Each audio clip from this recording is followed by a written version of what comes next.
야, 물색 좋다. 낚시인들이 바다를 바라보면서 흔히 하는 말이죠. 그때마다 초보자들은 아리송합니다. 물색이 좋다? 뭐 물이 맑다든지 아니면 물이 흐리다든지 아니면 뭐 물 색깔이 파랗다거나 또는 누렇다거나 이렇게 표현해 주면 무슨 뜻인지 알겠는데, 그냥 물색이 좋다니 도대체 이 좋은 물색이란 어떤 물색을 말하는 걸까요? 바다 낚시는 낚시의 성패를 좌우하는 4대 조건이 있습니다. 첫째, 수온. 둘째, 바람. 셋째, 조류. 그리고 넷째, 물색. 자, 이 4가지 조건이 다 맞으면은 속칭 대박을 만날 수 있지만은 그 중에서 한 가지라도 안 맞으면은 고전할 수가 있습니다. 그런데 이 4가지 조건 중에서 가장 중요한 조건은 뭘까요? 그것은 어종에 따라서 달라집니다. 첫째, 난류성 어종인 돌돔, 벤자리, 다금바리 이런 어종들은 수온에 가장 민감합니다. 둘째, 잔잔해야 잘 낚이는 볼락, 그리고 파도가 쳐야 잘 낚이는 농어, 이런 어종들은 바람이 최대 변수가 되죠. 셋째, 빠른 조류를 타고 해요하는 참돔과 긴꼬리 뱅에돔, 얘들은 조류가 가장 중요합니다. 그러면 이제 마지막 조건, 물색에 가장 큰 영향을 받는 어종은 무엇일까요? 그렇죠, 감성돔입니다. 감성돔은 4대 돔 가운데 가장 경계심이 높아서 맑은 물을 극도로 싫어합니다. 그래서 물색이 맑은 하절기보다 물색이 흐린 동절기에 잘 낚이고, 물이 맑은 동해나 남해 동부보다 물이 흐린 서해나 남해 서부에서 잘 낚입니다.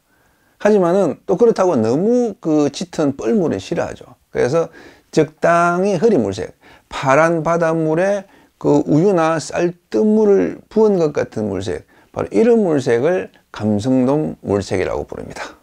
감성돔은 살이 물 때 이전보다 이후에 잘 낚인다. 감성돔은 파도가 쳐서 연안이 흐려져야 가까이 들어온다. 감성돔은 폭풍주의보 뒤끝에 호황이 잘 터진다. 이런 말들은 모두 감성돔이 흐린 물색에서 잘 낚인다는 뜻을 내포하고 있습니다. 자, 오늘의 주제 바로 이 감성돔 물색인데요. 그 전에 물색에 관한 몇 가지 오해부터 풀고 가겠습니다. 물색 참 좋다고 이야기할 때 감성돔 낚시인이 좋다는 물색과 돌돔 낚시인이 좋다는 물색은 다릅니다. 감성돔은 흐린 물에서 잘 낚이지만 돌돔은 맑은 물에서 잘 낚이기 때문이죠.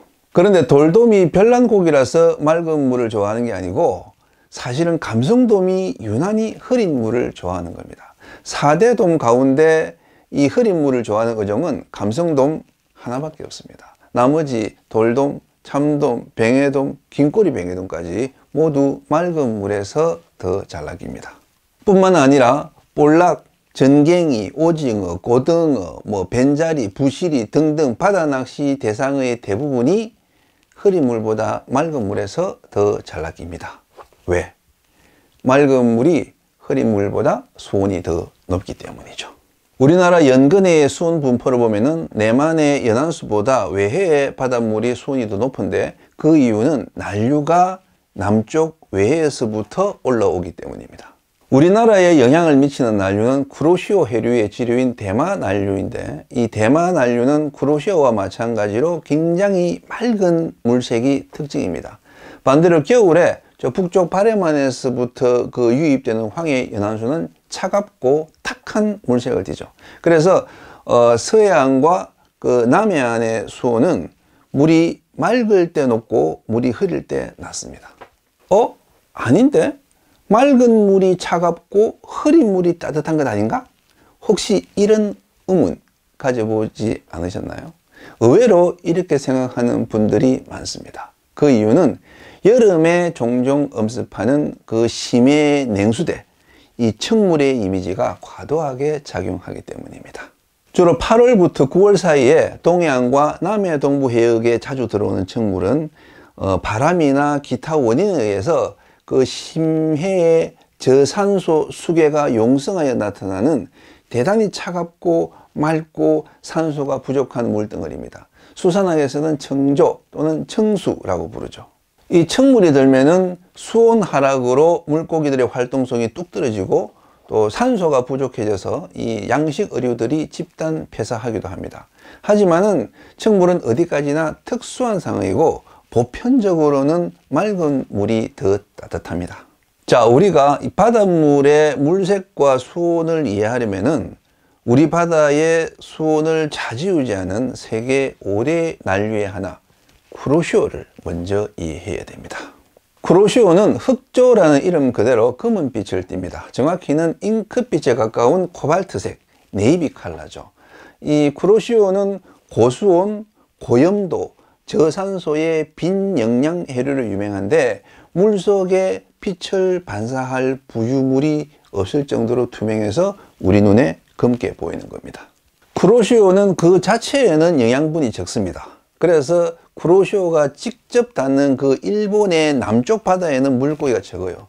하지만 이 쿠로시오가 그 북쪽의 한류와 만나면은 그 한류의 수온을 올려주기 때문에 한류의 풍성한 산소를 먹고 자란 그 각종 플랑크톤이 번성하게 되고 그 순간 그 쿠로시오와 한류의 접경 지역은 황금 의장을 형성하게 됩니다.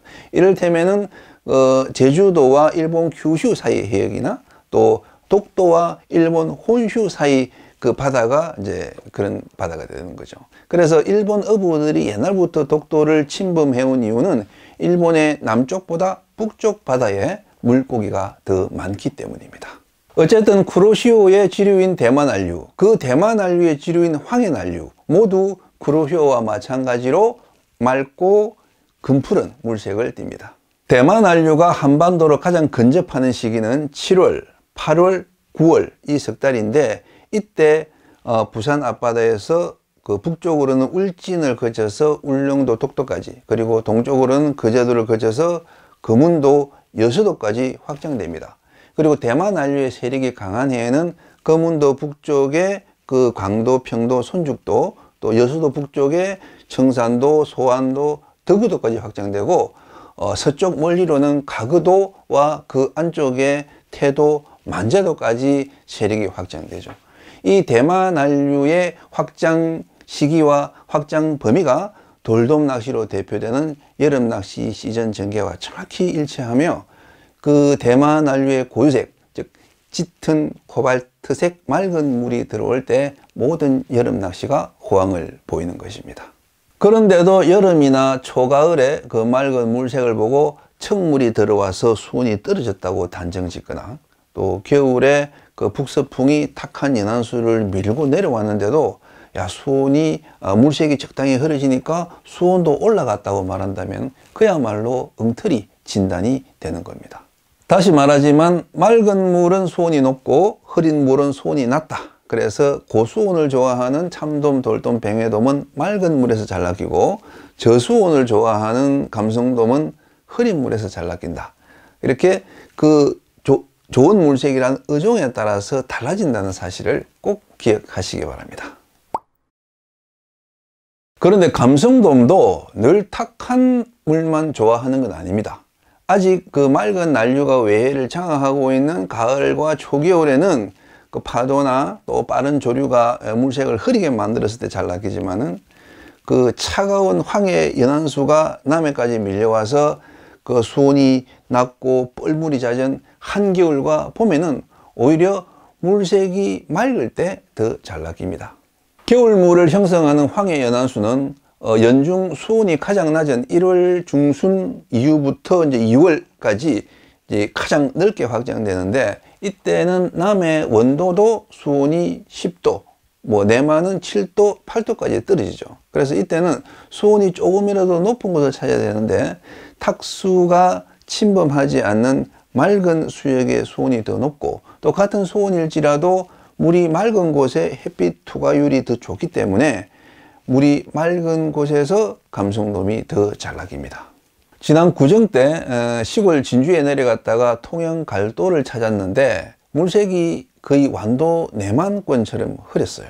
그런데 야 물색 좋다 그렇게 말하는 조사님들이 있더라고요. 11월이나 12월이라면 좋은 물색이었겠지만은 한겨울 물색으로는 너무 탁했습니다. 아니나 다를까 그날 그 갈도에서는 감성돔이 한 마리도 안 낚였고 갈도의 겨울 인기 어종인 대전갱이도 그 물이 맑은 일부 구간에서만 낱마리로 입질했습니다. 만약 갈도가 아니고 금오도나 청산도였다면 그 물색에서 감성돔이 낚였을지도 모릅니다.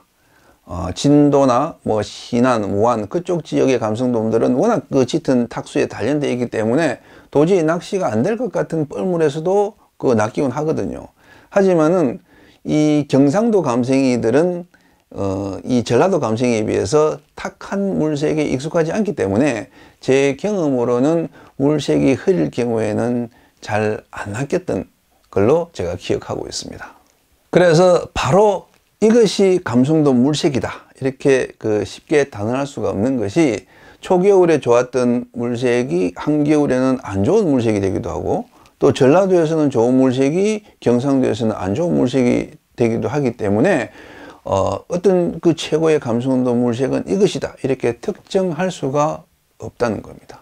특히 연중 최저 수온을 보이는 2월과 3월에는 물색의 호불호가 11월, 12월과는 정반대가 됩니다. 초겨울에는 바람도 좀 불고 파도가 치는 곳에서 감성돔이 잘 낚였지만은 한겨울에는 무풍, 무파, 잔잔한 곳에서 감성돔이 잘 낚입니다. 초겨울에는 폭풍 뒤끝에 물색이 흐려지면서 감성돔이 잘 낚이지만은 이 한겨울에는 폭풍 뒤끝에는 뻘물이 들어와서 감성돔이 안 낚입니다.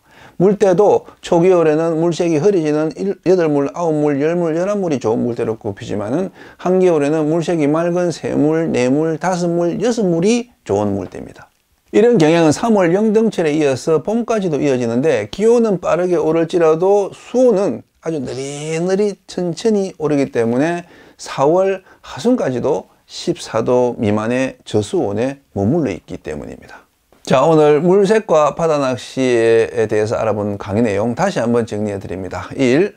감성돔 낚시에 좋은 물색이 뱅에돔, 참돔, 돌돔 낚시에는 안 좋은 물색이 될 수 있다.